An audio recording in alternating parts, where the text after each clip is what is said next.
John says, can I look at my wristwatch to get a base 60 beats per minute? Good question.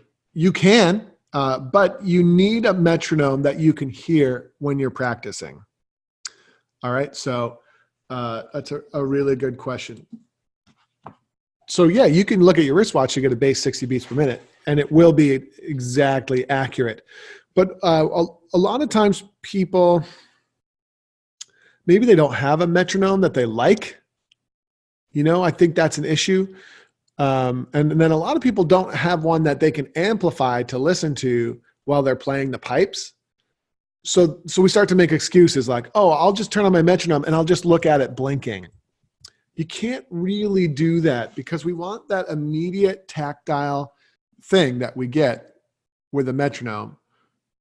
So for example, when we look at like the waveform of a metronome, the metronome goes like this, and then we have, every time we hear the metronome, we will have like a sound event that looks like this, and then the room will echo a little bit, perhaps, so we might hear like a slight decay. And that's what the click of a metronome looks like, right? And that's what the sound of it does, right?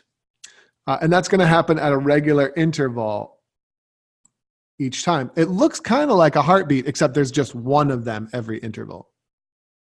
And a metronome is like an extremely small musical event, right? Now let's take a tune like John Patterson's Mare. And there are three things that need to happen inside of each beat, right? There's those three subsections of the beat, and we want to play them perfectly evenly. But what we want the metronome to do is literally to swallow up the first thing of every three. 9 times out of 10 in a jig, what's the first thing? The thing that's supposed to go on the beat in every group of 3. Good, the G grace note, right? So here's our G grace note. And if we're playing it properly, our G grace note, 1, 2, 3, nice and dead even. If we're doing it properly, the click of the metronome is literally swallowing up our G grace note so that the two things are exactly the same, you see? And what we should be listening for when we are playing and practicing and developing is for the actual swallowing up of the thing to happen. And so what you want is for your metronome to be loud enough that you can actually listen for the swallowing. Okay. And if it's not loud enough, you got to find one that's louder. And yes, we want to do this on the pipes if we can as well. But like this metronome right here is not really loud enough.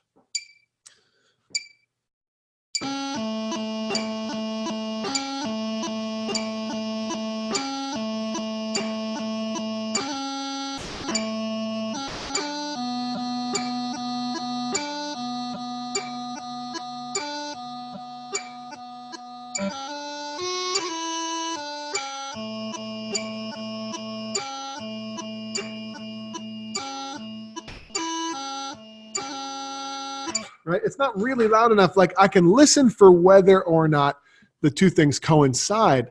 But what we really want to do is maybe get it going over here. Yeah.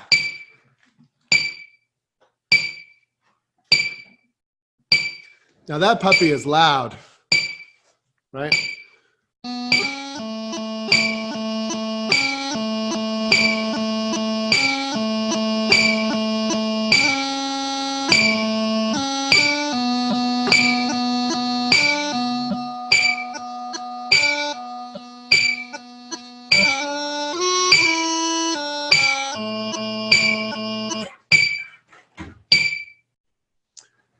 Anyway, my point being, the sound of the metronome is the most tactile thing.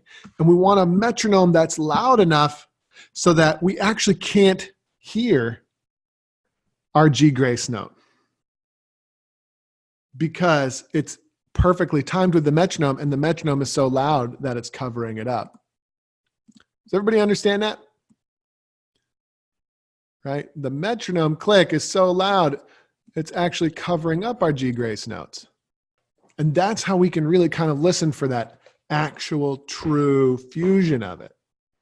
We never even want to hear that thing. Yes, and I agree. So when you're on the practice chanter, use headphones.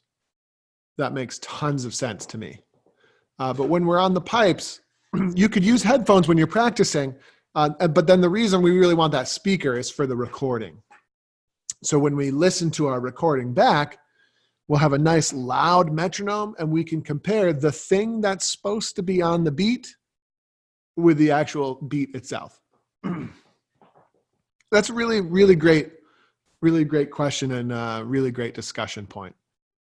We can combine it with some of the ALAP, ASAP discussion that we were having the other day, right? So ALAP, ASAP. So here's some beats. Here's our metronome click.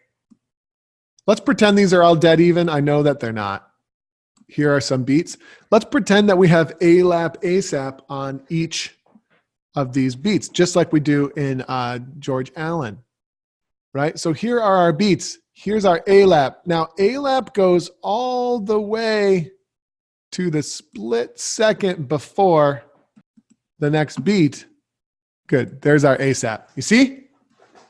If there were no grace notes, but in this case there are, but the grace notes should still be 100% swallowed up by the sound of that beat, right? Can everybody see what's going on here? Like I'm just drawing our ALAPs linearly here. But now our grace notes might be something like this. So let's draw some grace notes now. All right, so here's our grace note. Now, if we're playing our grace note correctly, no, I still don't like that.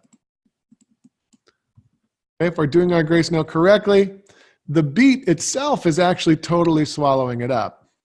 Now, we also have a grace note here separating these two, but then the grace notes that should be on the beat are actually entirely swallowed up by the click of the metronome if we're doing it right. All right, so to continue our discussion from yesterday, here's 4 beats. All right, now what most people are doing is they are abandoning the ASAP too soon. So here's our ALAP. Sorry, they're abandoning the ALAP too soon. Okay, I just held my ALAP really long, but look how much, so we're about to leave, but look how much space we have left, right? And what I was saying the other day is there's only 2 things. Once we have left the ALAP, there's only 2 things that can possibly happen now. Thing 1 would be we have to extend the ASAP so that the next ALAP can happen starting on the beat, right? And what's that called? Yeah, it's called round.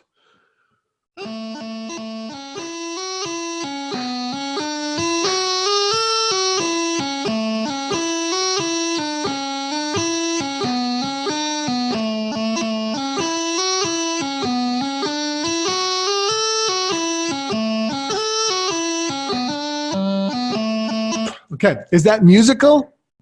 Yes, it is musical, but it's not nearly as musical, or to appease a person like John McCain, as idiomatic as what ALAP ASAP would provide for us.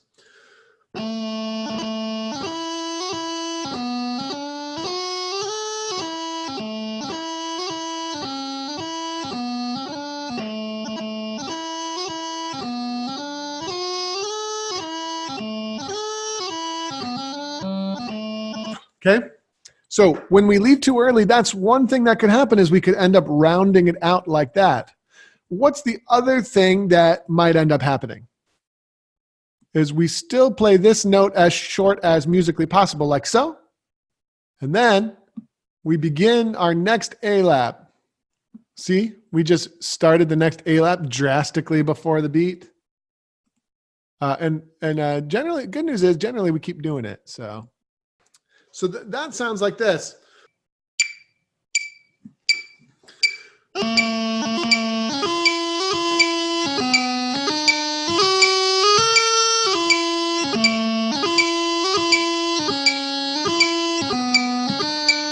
Right? It starts to sound like that. Like we're trying so hard to hold all of our notes, but we're not really getting what's really going on. And so we have that perpetual ahead of the beat playing. Does anybody here, not so much anymore, but did we ever have perpetually ahead of the beat playing? The cause of that, especially in these dot chord tunes, is usually, generally, abandoning the dotted note way too soon. So going back to our sort of correct, mostly correct diagram here of what we want to do with our ALAP ASAP, this is where the practical advice that I was giving you the other day comes in, right?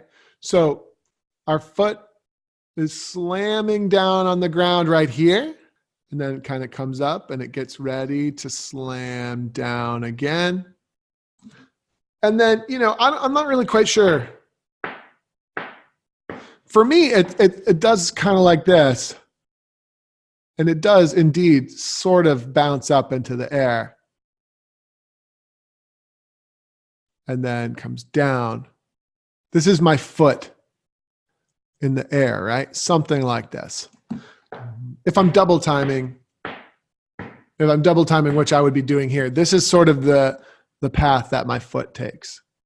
And what I want people to do is get used to the action of not moving onto the ASAP. Look how, like, my foot is almost on the ground here when it aligns with the beginning of the ASAP, right? My foot is almost on the ground. My foot is almost on the ground. Almost on the ground. And that is the secret.